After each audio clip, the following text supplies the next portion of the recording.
Hey guys, this is John from Maps of the Mind, and this is just a short video about what to expect from a 10-day Vipassana meditation course. I don't know if you're going to be going on one or if you're thinking about going on one, but either way I hope this video can give you some good information. I've written a blog post about this and how to make the most of your first course, so if you want some more detail then you can check that out on mapsofthemind.com. I'll put a link to that piece in the video description. And yeah, so let's see what to expect from a 10-day Vipassana meditation course. Number one, you will seriously learn how to meditate. If you've never meditated before, but you've heard about the benefits and it's something that you'd like to try, but you didn't know where to start or how to learn, or maybe you've started a little bit, maybe you do 10 minutes on Headspace every day and you're not sure if meditation's for you. Whatever the case, if you go on a 10-day Vipassana meditation course, you will definitely learn how to meditate.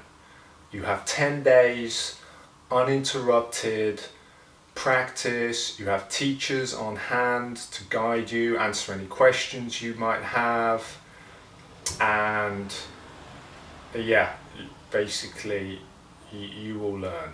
Even Sam Harris, the guy who wrote Waking Up, the book about, amongst other things, meditation and mindfulness, he started meditating 1 year before he went to his first Vipassana meditation course, and he said that when he went on the course was actually the first time that he started meditating properly, and that before that all he was doing was just sitting down with his eyes closed, like sitting down for an hour with his eyes closed and not actually meditating.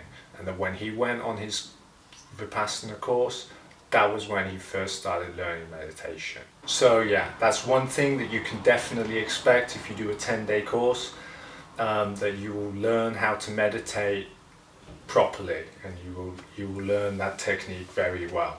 And part of the reason that you can be sure that you're going to learn is number two, no distractions. Yeah, there are no distractions to your meditation. All of that is taken away. You're not allowed to talk or even make eye contact with anybody else on the course. You are not allowed to use your phone. You're not allowed to listen to music, to write. You're not even allowed to read any books. The focus all the time basically should be your meditation, focusing internally on what you're feeling. Like I said, there's no talking, but you are allowed to speak to the teachers in designated windows for short periods of time, but only about the technique.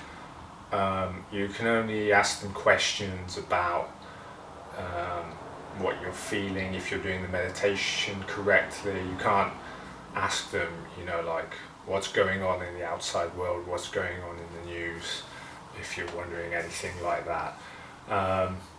And yeah, so you're completely cut off, and it can be tough, but I think that's actually part of the reason why you can make so much progress. It's basically set up this way so that you have nothing to worry about, and you can dedicate all your focus and energy to meditation. That's the point of the course. And yeah, and because that's the focus, it's a pretty tough schedule. You can see it here. So you rise at 4 in the morning, which is not easy. You have your first meditation 4:30 to 6:30. Yeah, you do 2 hours straight meditation before you even have breakfast, and then the rest of the day is pretty much, it's all meditation except for a few breaks that you get for meals. So yeah, there's no distractions. It's all about the meditation. So if you want to learn, it's definitely something you should consider. 3. If you already meditate, the course will allow you to go much deeper. So if you already meditate a little bit, or maybe even every day, going on a 10-day course will allow you to really develop your meditation practice and to go deeper into that. Um, I mentioned Sam Harris before and how he was meditating for a whole year before his first course, and that was when he really learned. And it was kind of similar for me. I wouldn't say that I didn't meditate, or I had never meditated properly before that, but on my first course I definitely went into deeper level of awareness and went deeper into meditation than I'd ever been before. Before my first course, I meditated for like 20 to 30 minutes every day for about 4 months leading up to it. And although it helped me to improve my focus and I was more aware of where my mind was at and generally more self-aware of my thoughts and my patterns of thought, I could never hold my attention, my focus on one point for even one 20-minute session. I would always go away, realize that I was distracted, and then bring my attention back. And I would do that at least a few times every 20-minute session. But on the course, it was different. I was able to really improve my focus and my attention.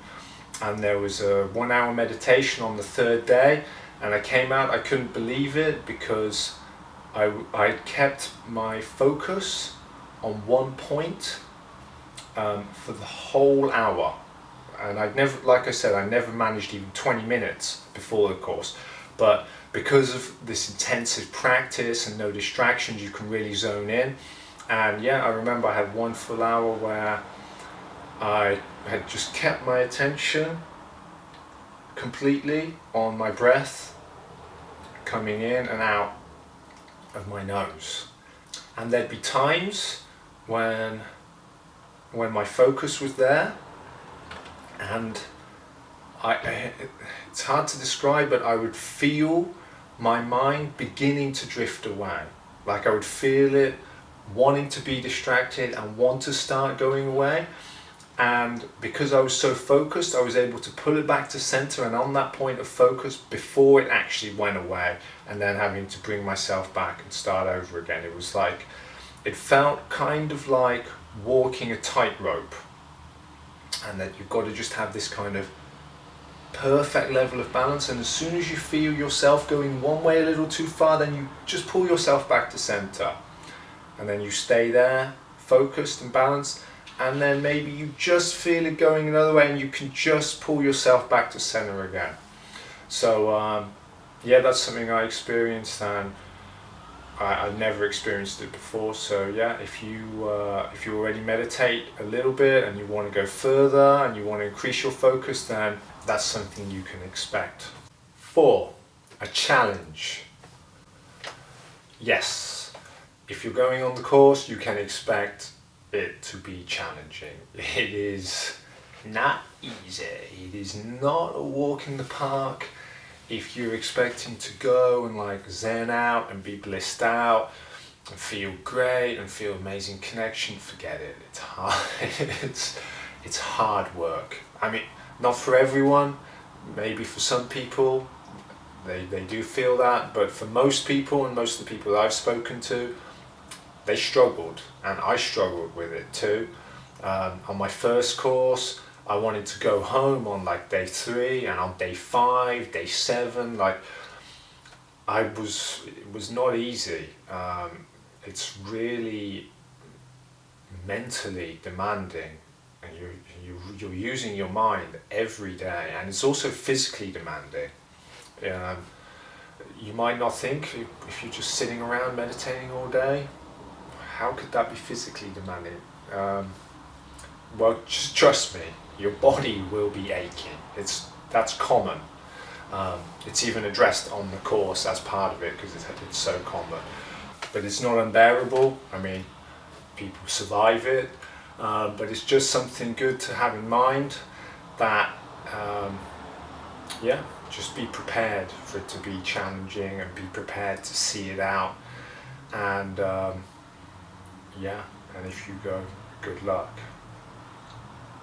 5, nothing. Okay, so I know this last point might seem to contradict the whole video, but it kind of makes sense, I think. because basically I think it's best to go with an open mind and not have too many expectations. Everybody's experience is different, everybody will come out with a different story. Some people will find it easy, some people, I think most people, find it very difficult. But basically, yeah, you shouldn't expect too much, you shouldn't expect to have all your problems figured out. I don't think it's good to expect that you're going to come out with like tranquility of like some monk that's been meditating for years. I do think it's a great thing to do if you're interested in meditation, but I think it's good to try and go into it as open as you can, with as few expectations as possible, and really treat it like an experiment, you know, to just follow the procedure and see for yourself what the results are or what you experience. And I think if you go in with that approach, then I think that's the best way to go into it. So if you have decided you're going to go on the course, and maybe you've already booked up for one, then I would recommend not reading other people's write-ups or blog reports or video blogs about their experience, because that will then start shaping your expectations, and maybe you think, oh well, that person felt this thing, so I should feel that too. And then you get into this mess of trying to match up the experience to your expectations. I think it's best just go open and see what you feel yourself. So yeah, that's it. If you're going on a course, then good luck. And if you come across any difficult times in the course, then you can think of me, wishing you the best, wishing you on, cheering you on. You can do it, you can do it, keep going. And yeah, if you're going, good luck. That's it for this video. I'm going to be doing another video about how to make the most of your first Vipassana course. So subscribe to the channel if you want to see that. I'm going to get it up soon. Otherwise, until then, you can read the blog post I wrote about it. Like I said, the link's in the video description. And yeah, that's it. See you next time.